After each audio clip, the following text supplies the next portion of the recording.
Hi, I'm Spencer Ziegler. Hi, I'm Serena Halstead.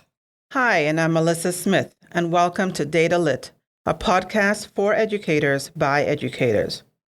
As a reminder, we are looking at other data that can be impactful for teachers, and in the last episode, we discussed how both quantitative and qualitative data have a role in their classrooms. So for today, I have a question for you guys. Let's say you were in the classroom and a student did not do well on a quiz or test. What information would you use to inform your next teaching?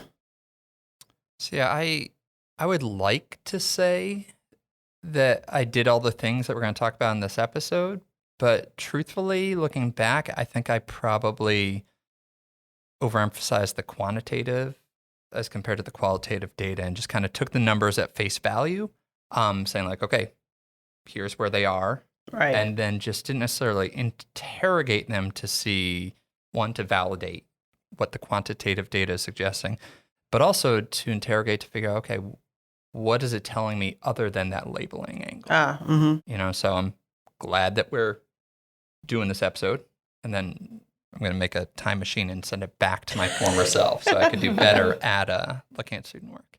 Good. Serena, what about you? That's so true, Spencer. Now that I'm looking back, I'm realizing did you really, Serena?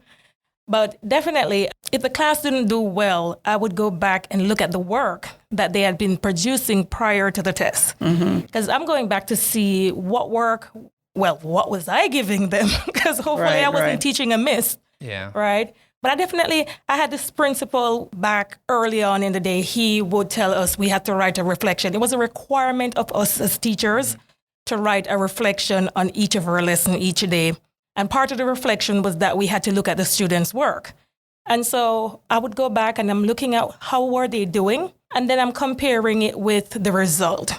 Now, if, for example, the work that they were producing, if that was what I expected, I would maybe just think, oh, it was just a bad test day. Or it could be the timing of the day that I give them the test. Because, the last thing you want to do is give a test right after a hyper recess activity. Students are coming in tired, they just finished eating their lunch, and then you give them a test.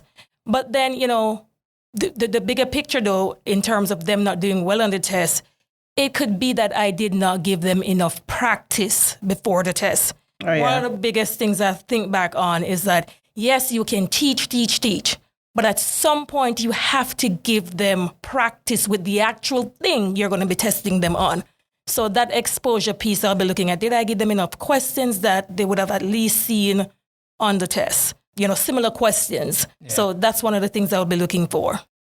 So I'm glad that you both sort of talked about diving data, and Serena, you actually mentioned what we will be talking about today, and that is looking at student work. And so Ron Berger, the CEO of EL Education, is known for saying this: when a student finishes school and goes on to her adult life, she will be judged for the rest of her life by two things: the quality of her character and the quality of her work. And oftentimes, he says, in schools, we do not do a good job about emphasizing the importance of or supporting our students in creating beautiful quality student work. And so in preparation for this episode on looking at student work, we each had to read an article called Gathering Feedback from Student Work by Sue Brookhart and Alice Oakley. So when you read that article, what is one idea or quote that resonated with you? So from that article, I took this part. It says, student work provides evidence of what students have learned or not, and what students are thinking. It gives teachers feedback about their teaching. Definitely the student work to me, based on what they're producing, it tells me how well I'm teaching. So it's more so feedback for me, but then it gives me insight into, all right, does this student really know what I'm telling them? And sometimes it even tells me that the students have already mastered this thing prior to me even teaching it. Right. And so that is part of the reason why I like giving them a little, what do you call that, the diagnostic, the prep test? I normally give a pre-test. Thank you, Mellisa. Yes, you give them a pre-test before actually teaching a particular standard, because oftentimes there are going to be a few kids in the class who know the information already. And so that part where they mention, it gives teacher feedback. It says about their teaching, but it also tells me what the students already know. Yeah. Spencer, what about you? Yeah, so a similar kind of idea. The quote that stood out to me was that teachers must take a formative approach, considering where students are on the journey towards a learning target, not just whether they hit the target. So that to me was this kind of reminder that it's not our job to sort and label kids, but to grow them. And, as Serena, as you were talking about that, that made me think of, the goal is not for kids to master the game of education, not for them to become master test takers, but for them to actually learn the stuff so that it's more than just looking at what number the test spits out, but looking like a detective through the student work to figure out, wait, what precisely do they know and where could they use some more support? I'm glad you talk about detective because I feel when I look back at my time in the classroom, the longer or the more seasoned I became as an educator, the more I saw myself as a detective and trying to figure out, like as a math teacher, what is it that they learn? Like my goal is to make sure that they learn math. And like you say, not just, can achieve an A or get a number, but make sure that they learn the things that I enjoy about understanding about math. And when I see a score, I see a number, the number of itself didn't tell me something. So I like the quote where they talk about that close analysis of student work sort of gives you an insight where you're going beyond just how much they got right or, percent correct or incorrect, but giving you that insight into their learning, like how are they learning? And I find some of my best memories is like looking at student work and I'm like, oh my gosh, I never thought of it that way. That is so different from the way I thought about it. And then using that as an opportunity for teaching. Mellisa, not that I'm going into maths, but maths is one of those areas where you're giving the student a problem to work. And by looking at their work, there are different parts of the math that you will ask them to work. Right. The work shows you at what step did they make the mistake. So even if the problem is wrong, and that's what I love when students show the actual working in their book or on their worksheet, it tells you, okay, this is where they're messing up. Yeah. So if I'm not looking at the steps that they're taking, one of the things I realized too, as we look at multiple choice, we tend to just look A, B, C, D. Are you right or wrong? Right. But when you're actually looking at the work that they're doing, how to solve the problem, you realize, oh, it's not that they would have chosen A. It's just that because there's a step in what they're not getting, led them to choose A. So that looking at the work part of it, the steps that they're doing, it definitely helps me to, go back and teach or reteach something to them. Yeah, and that makes me think back on our feedback series and talk about how, feedback on the task level, if it's right or wrong, that's useful, but you really need feedback on the processing, like the steps they took, or the self-regulation, those kind of like personal things. And you can only do that by analyzing the student work, because it makes a big difference if it's like, oh, they don't know the steps for, balance each sides or something like that. Or if it's purely just like, hey, they were rushing. Right. Because it's a really different approach if it's a processing error as compared to a self-regulation error. Yes. And I'd like to think that looking at student work is not just something that is valuable like in math. Like, Serena, you taught science, Spencer, you were social studies. That there is even value in looking at student work, the product that they're giving you, even in those subjects. So it's not just math and process like, but in all subject levels, what they're able to produce. It really gives you insight into their thinking about what you're trying to teach. Yeah.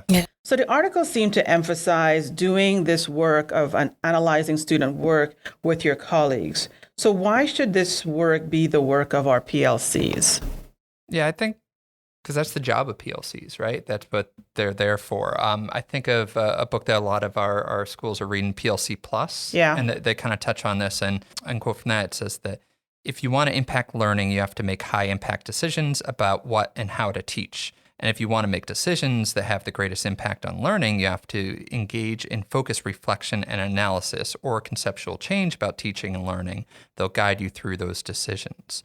And that task can only be done through collaboration. That kind of Right. Of course, there's a lot else on teachers' plates. Right. But as much as we can, we want to protect the time of PLCs because the book says PLCs create a space for instructional leaders and teachers to engage in a facilitated dialogue around instructional practice, foster innovation, apprentice novice teachers, develop pedagogical content knowledge, and make data-informed decisions in our classrooms. So that is all collaborative work. So the idea of putting student work down at the table and as a group, dissecting it, looking at it as detectives, I think that's what we're there for, what that time's set apart for. And I like how you mentioned that because, this whole changing from PLTs to PLCs and what is the work of a PLC, like that learning community. To me, looking at student work, that is something like when you think of, okay, well, now that we're a PLC, what should we be doing as opposed to just meeting? That seems to give us good focus for work that we could be doing when we are collaborating. Serena, what about you? So both you and Spencer has nicely said why the work should be done. I'm just, tacking on this one. But definitely we should do it in the PLCs because sometimes we have beginning teachers. Yes, the teacher definitely knows some content and all, but they might not know the extent to which the standard is to be taught. And so when you're looking at the students' work in the PLC, you will get to see what level at which the different teachers are teaching, right? The different work that the students are producing. You say, well, I've never asked my student to do that in class. Okay, I'm going to take some ideas from what I see in the student workbook or work sample. So the work of the PLC definitely helps, like looking at the student work, it helps you to see how well you're doing, how well the students are doing, and then also it helps to reinforce how well are we teaching the standards. So it's good for beginning teachers, especially, but it's also good for teachers who are new to the grade level. They might know how to teach a thing, but they're not knowledgeable as to how far to teach this thing, especially if they're new to the standards. And you know what? The inverse can probably also be true, which is a wonderful thing about PLCs. It might be something that a teacher that's new to the profession or to the grade subject might catch something with fresh eyes that teachers that have set neural connections and assumptions there might miss. So that's the advantage, I think, of having multiple people look at things from multiple angles. Particularly when you're looking at your own classroom stuff, there's going to be stuff tied to your memory that might kind of distort how you view it. I like how you say that stuff tied to our memories. Yeah, we get really personal about our kids. Oh, yes.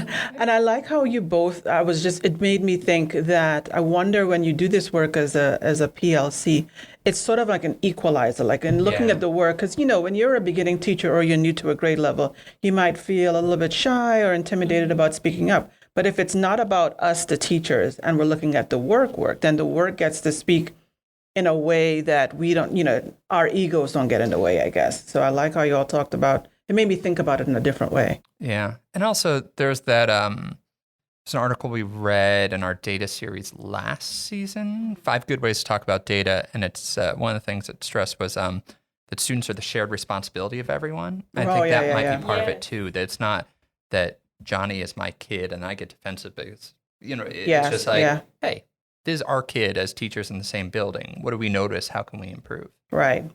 Because while the piece of work that you might bring could be reflected in a work that is happening or thinking that's in my classroom, I just didn't bring that to the table. Yeah. So again, being able to bring that collectively and us all look at it, again, it just makes you better educated because you can see multiple perspectives.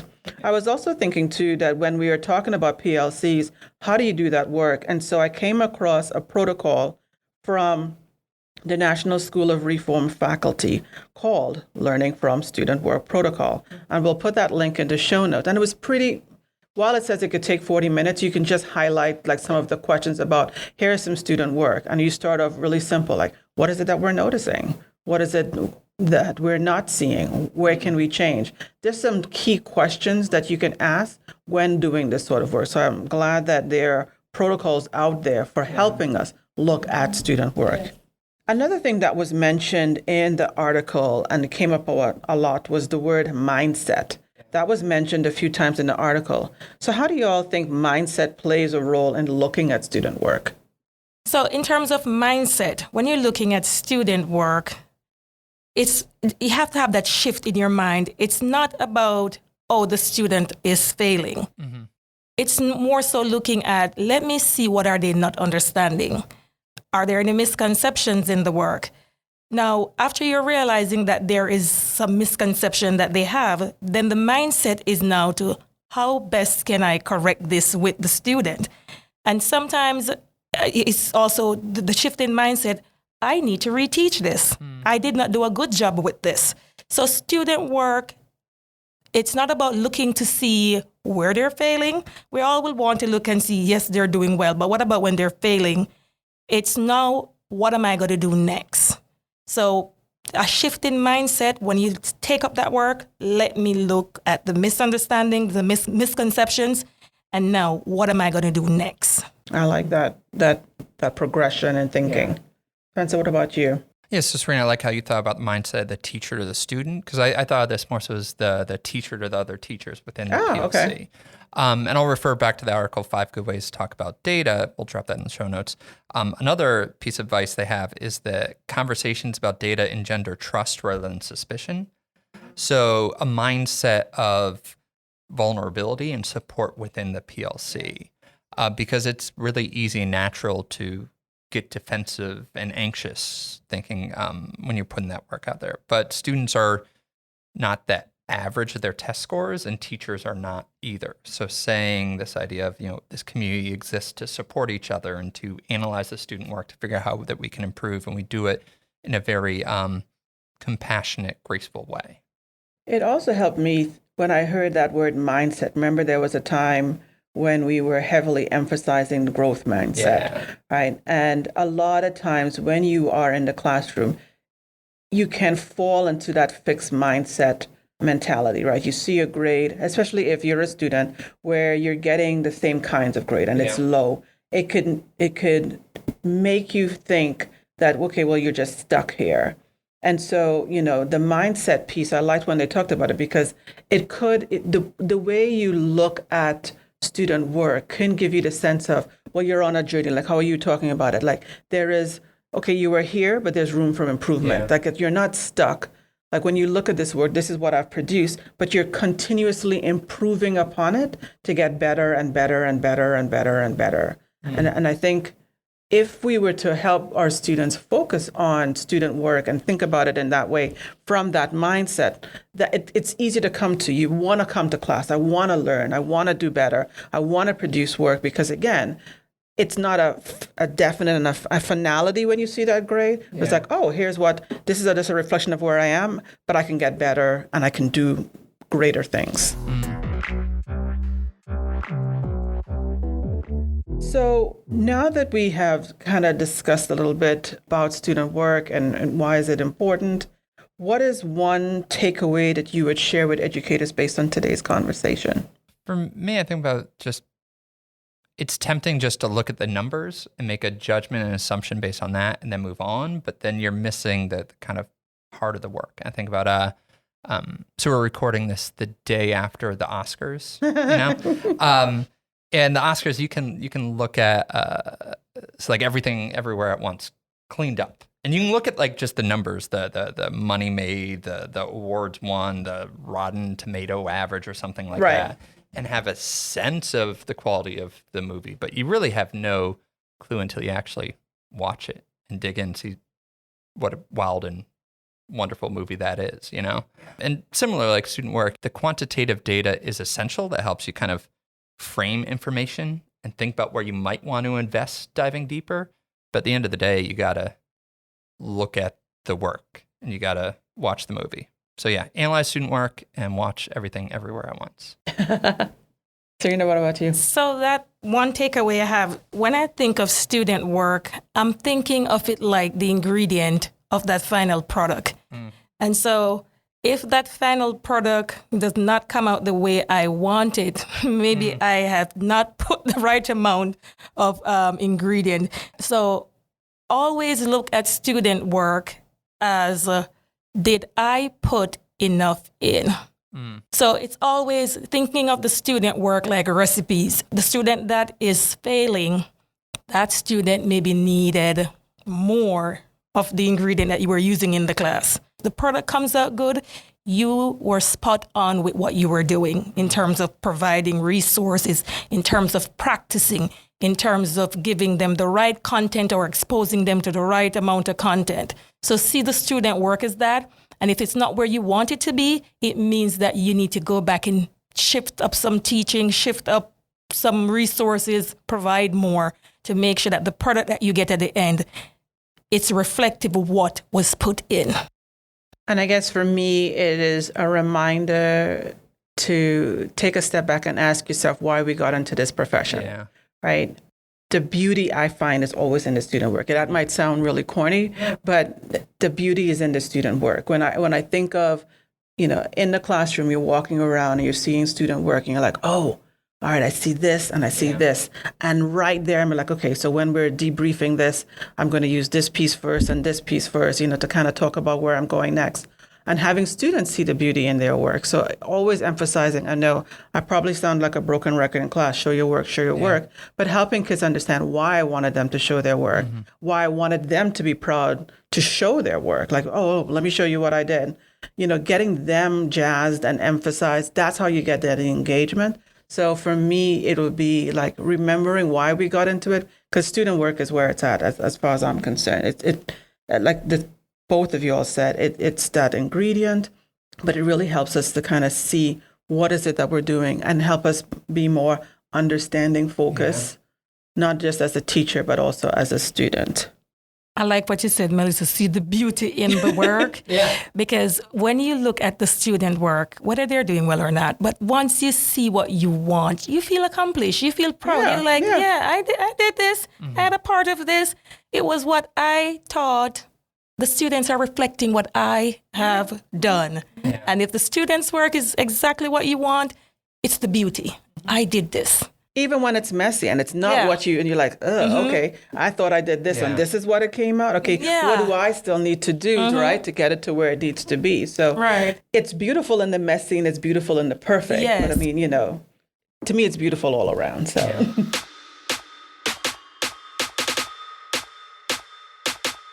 We're coming to the end of our third season, so if you have any questions, comments, or further notes that you would like for us to discuss before we wrap up this season, you can always reach us at www.wcpss.net/datalit. As always, thank you to Enloe High School student Maya Smith for our theme music, and this is us saying goodbye. Take care. Bye.